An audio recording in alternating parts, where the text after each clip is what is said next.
You know, this is called putting your money where your mouth is.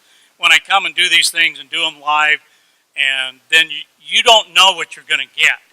You know, so they asked me to do the brain maps on some people that were having the bars done, and it's like, okay, that's good. You know, I'm open.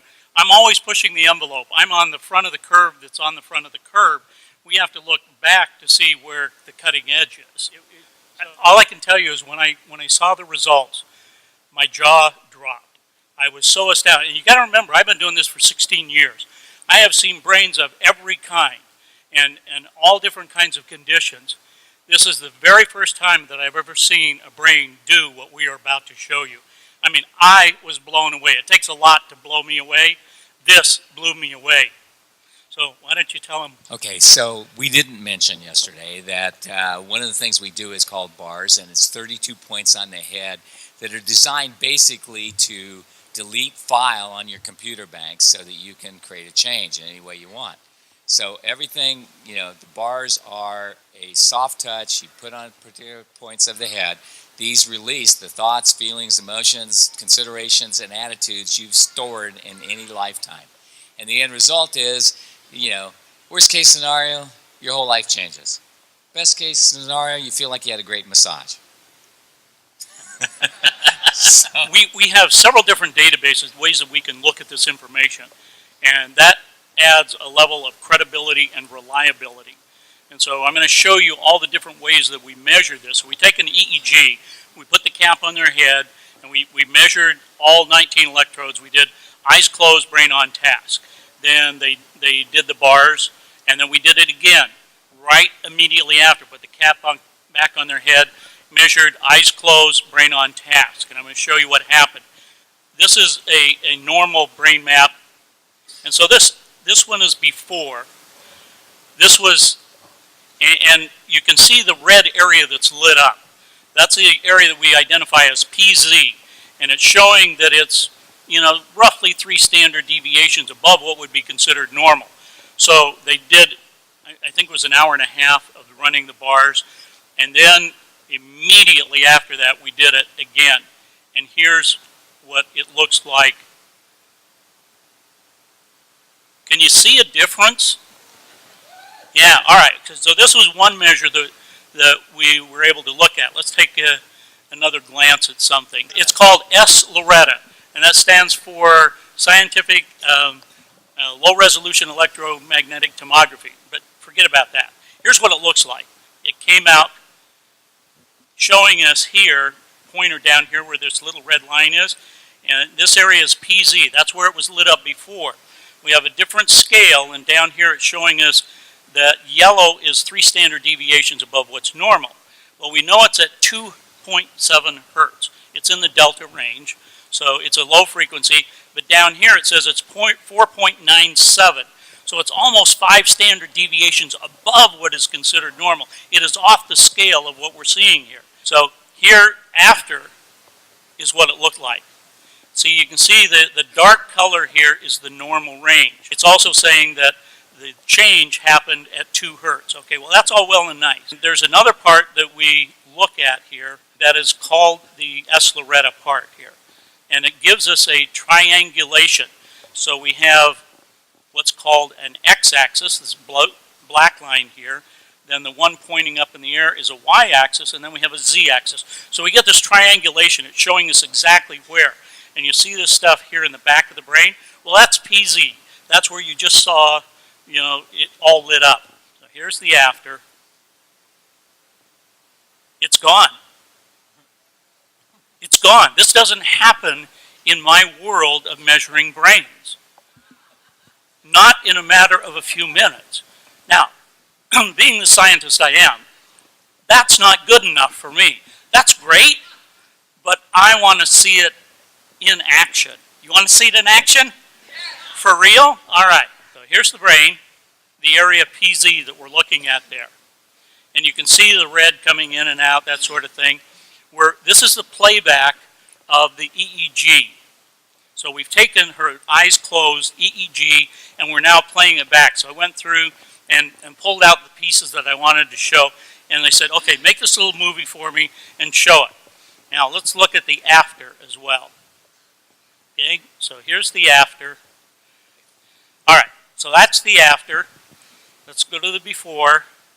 You see it? There's the before. We see all the red there. Then afterwards, we see this. All right. Is blue good? Now, being the scientist that I am, What does the red mean, Jeff? the red means it's 4 standard deviations above what's considered normal. It's just very, very active. Okay, it means activity. Okay, got it. Right. Thank you. So we could get into what kind of activity. It's just very, very active, and it's dealing with focus, concentration, and attention. Okay? So this means the brain's doing this. Okay, that's a scientific term. Okay. Thank you. I like that All I right. one. like that term. All right, so being the scientist I am, that's not good enough for me. I want to see the whole picture, okay? You can see the little heads up here, and this one right here in delta. We're going to watch that as it plays through the sequence of events here. Additional things that are down here that we're looking at are coherence. Coherence is how the brain processes information. Okay, thank you. So there is a hypocoherence and a hypercoherence. The blue here indicates that we have a hypocoherence. So what we're seeing happen is the brain is just doing its normal thing. So the phase and the coherence is what allows that higher level of consciousness. So in measuring thousands of advanced meditators over the last couple of years and talking to them and looking at their brain maps, we've been able to determine that this relationship between phase and coherence is very important. We've also done some things with heart math where we've had people wear this heart device for 24 hours, and we would map them during the brain when they were doing meditations. And they would be meditating for 2 hours at a time in a room like this. So we would have 450 people, and we're measuring some of these people and looking at the relationship. And when people had these profound experiences, when they were able to have kundalini energy, and we map these things, we have validation of them, that the phase and the coherence become very important, and we would see an alignment of the phase and the coherence in what I just showed you, and the heart coherence. So when there is complete heart coherence and brain coherence, then people start to have these magical experiences and start to have energy lining up. And this is about, so when you talk about aligning the energy in the chakras and coalescing that energy, this is what we've been looking at. And so what I'm seeing in this Barras situation is not only a complete physical alignment, but I'm talking about the alignment with the universe, because there's a part of the brain called the thalamus that regulates all of these frequencies. And the thalamus, at the top of the thalamus, is a thing called the thalamic gate. Now, at the thalamic gate, there are a set of what we call reticular cells. These reticular cells allow other cells to bind to them, and so there's axonal columnar cells that grow up out of the brain, and it comes out right here. And what do we call that? The crown chakra. That's the antenna. So when there is what we call oscillation, vibration from the field, and it's coming in through your crown chakra, going down to the thalamic gate, into your brain, and all of the frequencies are distributed there, then it becomes resonation. The cells in your body are resonating with that energy. So when you have a thought, where does it come from? It starts down in the subcortical regions of your brain. It goes up through the thalamic gate, comes out here, and interacts with the field. Okay, you still with me? Remember yesterday I was talking about 17 seconds? If you hold that energy and you're putting that energy out for 68 seconds, that is wave energy that's coming out, right? Once you hold that amount of time, the visualization that you just heard and that you just did, that kind of visualization, if you hold that for 68 seconds, it now has enough mass energy in the brain to affect particle energy. Okay? That's where the transition comes in.